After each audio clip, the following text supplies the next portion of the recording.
Quite often I'm asking my audience what kind of crochet problems they have, and this here one comes up quite often. The problem is this here.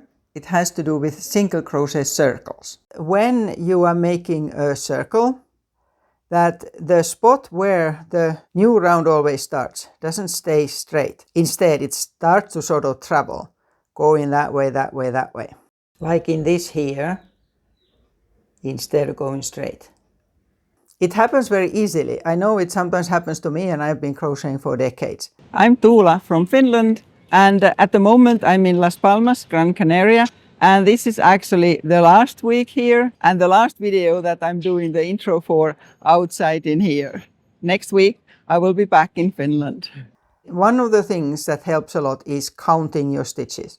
If you know how many stitches you are supposed to have on the round, make sure you have that. And then when you are finishing a round and starting a new one, it's important where you ended and where you started. What happens easily that you make an extra stitch here, but you shouldn't anymore. That is the stitch where the starting chain is in.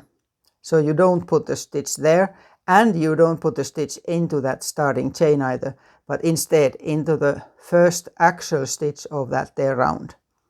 So a slip stitch there. And then you chain one. And now what is very important is that the first stitch goes into that same stitch where you are now, not there, in that same one. Whether it's one or whether you already increase there. And that way you can be sure that it's not starting to move around like that there. Have you had this problem when you are crocheting? If you have, do you deal with it like this? Or would you have another tip that works well? If so, please write in the comments. And check out the community tab on my channel Off and On. That's where I regularly ask what kind of problems people have in crochet. And I'm going to ask that fairly soon again, because I have answered most of the questions that I have got so far. Until next time.